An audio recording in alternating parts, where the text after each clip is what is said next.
to have a closer look really at how photography became a vital component of the practice of dressing up and children in fancy clothes. If I could have the first slide, please. Charles Follett was Mayor of Exeter between 1872 and 1874. And in 1875, a large oil portrait of him, clothed in his robes and his insignia, was commissioned by the City Council of the cathedral city in Devon. Next slide, please.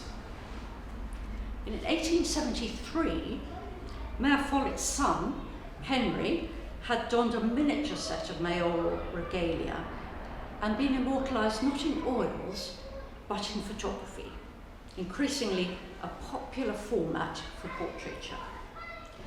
This aspirational image was by no means unusual, and it gives us a point of entry into the ways children's fancy dress reveals the concerns of the age. The desire to keep hold of the child as a child by means of the camera is contradicted here by Henry's grown-up garments that turn the child, albeit very prematurely, into an adult. Henry Follett's child-size outfit was worn to a juvenile fancy dress ball, which is what it was called, the rituals of which were enacted all across Britain and the Empire up until World War II. During these years, children and fancy dress were inseparable. And it's telling, I think, that children very often dressed as scaled-down adults. They sometimes portrayed characters of their own age, but the boundaries between the two are not always clear-cut. Adults, children. These permeable borders are particularly revealed by fancy dress's own rather liminal status.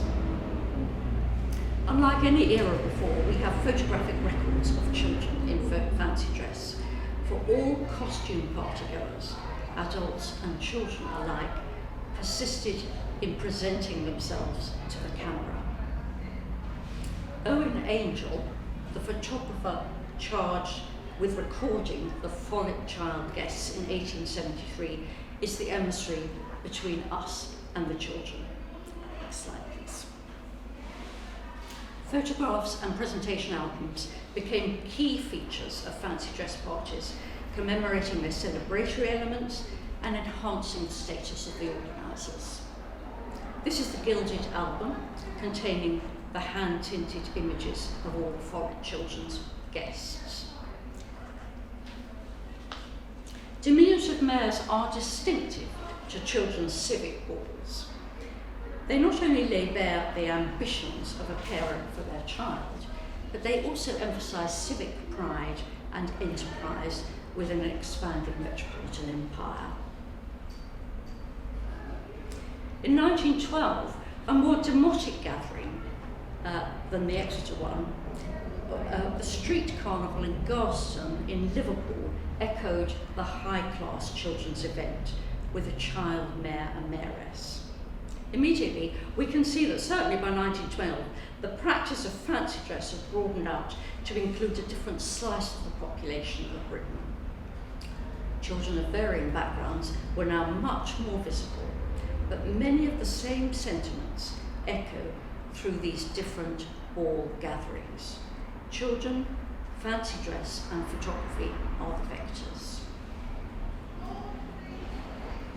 Figures from France's Ancien Régime were widely popular as fancy dress at the time of the Exeter War. Here is Agnes Porter. She's portrayed as the now only dimly remembered Princesse de Lamballe. This poudre style, as it were termed, lingered on in the costume canon, confirming the seemingly unstoppable British love affair with European aristocracy. Children in 1911 impersonated the style as here, as did the actress, next slide please, Angela Lansbury, as a 10-year-old in 1934. These spiky devotion to a glittering elite was played out in children's fancy dress right the way through the 20th century.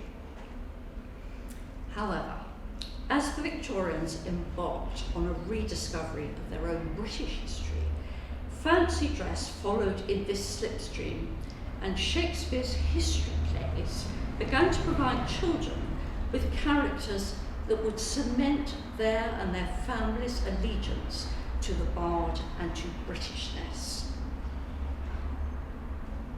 At the time of the Exeter Ball, 1873, King John was one of Shakespeare's most frequently staged plays. It's very rarely performed today, and in part it was popular then because it was full of spectacle and it was full of pageantry, which naturally linked it to fancy dress, and this was very congenial to Victorian audiences. The flaxen-haired Amyas Stafford Northcliffe, who you see here, was dressed up as the play's Prince Arthur, and he bore a close resemblance to the prodigiously popular child actor William Henry West Betty, known as Master Betty. The name Northcott, which I hope you can see here in the Exeter album, the caption must reference James Northcott. James Northcott was an acclaimed artist in his day who painted the celebrated Master Betty many times over. So aside from the interest in Shakespeare, we presume the artist's name is mentioned here because he is most likely an ancestor of young Amyas. Just one example of the practice particularly rife among well-connected families of dressing up as an illustrious forebear. As we have seen, this convention particularly implicated children. It was they who carried the aristocratic ancestral genes with the expectation that they would perpetuate the British ruling class dynasty even as the world was changing around them. In 1928, over 50 years after the Exeter Ball, children posed for photographs in costume at a charity ball organised by the Honourable Mrs. Richard Hall. The living pictures you see here all represent oil portraits of elite youth by celebrated 18th century portrait painters.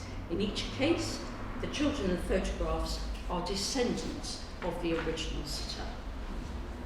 The top images on the left are supposedly of Lord Talbot and his brother as children, allegedly painted by Raeburn.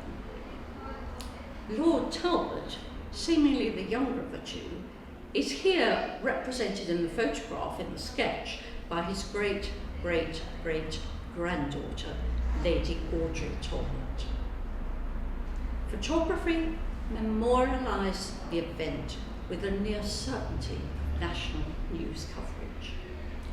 We may quibble at the sketch's attribution to Raeburn, in fact the painting is by Thomas Lawrence, but what is also telling is the cross-dressing of Lady Audrey. In 1873, at the earlier ball we looked at, a strict binary division of gender was maintained. And it was maintained at that ball and others very like it, right through to World War I. Boys dressed as Italian brigands and stout-hearted military and naval characters, and you will see again here the allusion to a possible relative, Thomas Hardy, the flag captain of HMS Victory at the time of Nelson's death. Thank you. Girls were decked out in flowery frocks, forever binding them to the feminine and to the language of flowers. Theodore, Mary Ellis, here you see, she's dressed as Queen of the May, and she embodies spring and the May Day celebrations. Her white dress and flower crown mark her out as the familiar allegorical female figure associated with European-wide custom well established by the 16th century of celebrating springtime fertility. The May Day rite in the towns and villages of England was still flourishing at the time of the Follet Ball in 1873. The Devon children who were guests at that ball were from a social milieu that may, in fact, have excluded them from taking a major role in this essentially working class holiday.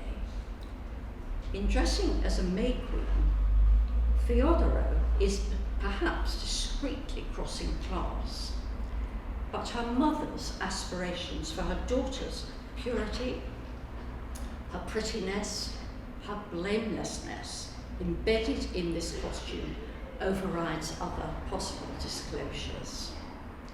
Theodora is giving human shape to an ideal.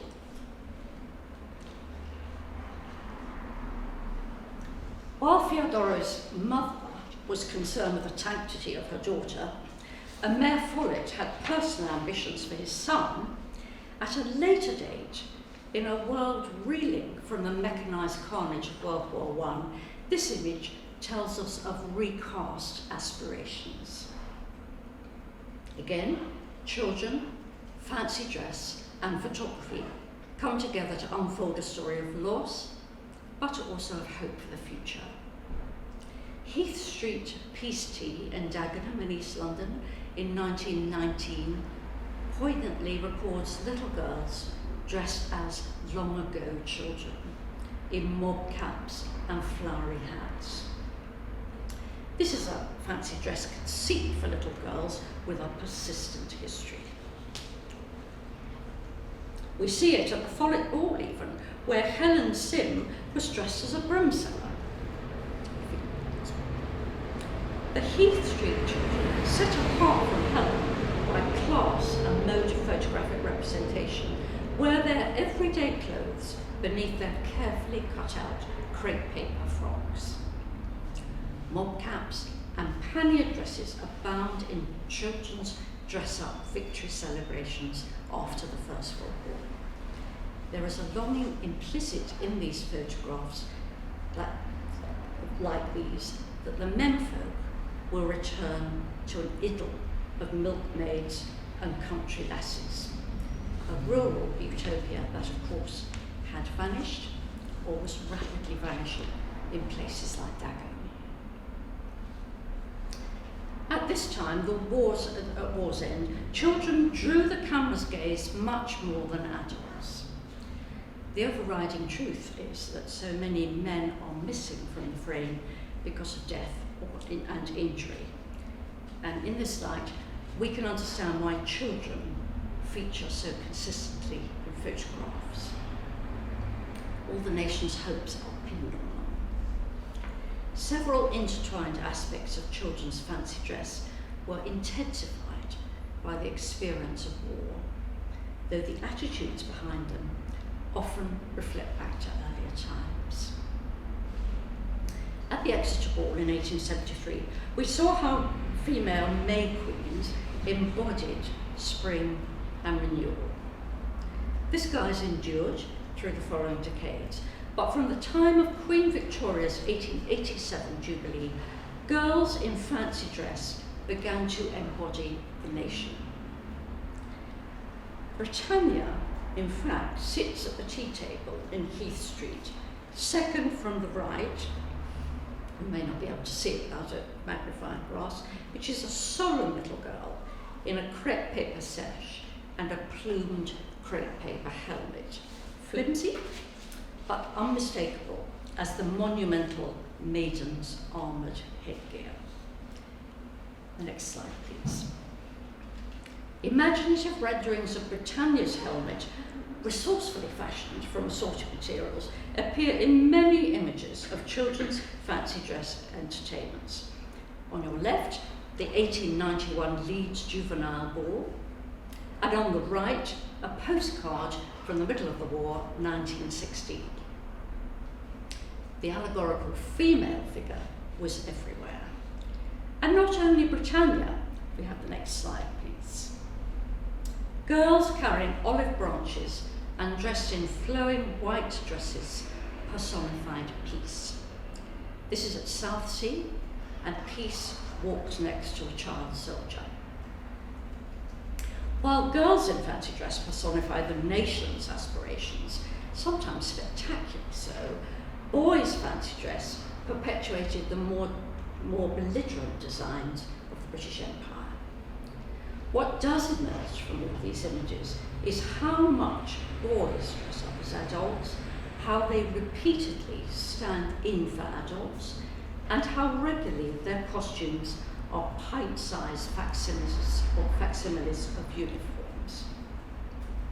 Since the mid-19th century, children had dressed in sailor suits, both as everyday and as fancy dress, and we saw service uniforms at the Exeter Ball in 1873. So this miniaturisation is not new. During the First World War, however, it became much more explicit. We know that Gamage's department store had ready-made child-sized military uniforms on sale from at least 1915. Thank you, next slide. Children everywhere donned uniforms for peace, as here at the Peace Parade in Camberwell in South London. But Southsea and Camberwell were not alone in portraying children as small-scale service personnel on war duty, and Camberwell was by no means unique in depicting young girls in men's uniforms. While they might incarnate the nation as Britannia or symbolise the idea of non-violence as peace, older girls quickly understood that victory parades gave them an opportunity to experiment with gender in a very public forum. Next slide, please. Encouraged by widely distributed photographic postcards of the enormously popular music hall star Vesta Tilley, the girls were emboldened to copy her various military and naval guises. The visual imagery of the First World War was noticeable in children's fancy dress well after 1919. Empire Day, established gradually at the beginning of the 20th century and celebrated annually, was essentially an educational tool for ratcheting up the rhetoric of empire. It by and large fell back on traditional gender roles, at least where small children were concerned. And here, most of the boys at Sudley Council Infant School in Warwickshire wear service uniforms for Empire Day in the mid-1920s. Photography and fancy dress are surely critical factors in our own engagement with and understanding of childhood. Today, I've only considered the aspirational aspect of photographic images of dressed up children. I've highlighted personal and civic prosperity, the continuation of ancestral pedigree, the expectations of a nation and empire by means of symbolic and military dress. All these were not, by and large, the concerns of children, but of their parents. Though children must have experienced a whole gamut of emotions before, during, and after the events these images record, their voices are too faint to be heard today. The children are, however, social actors, whether willingly or reluctantly. They are reacting to the effort of posing, for sure, but we know next to nothing about their involvement in any decision-making regarding these events.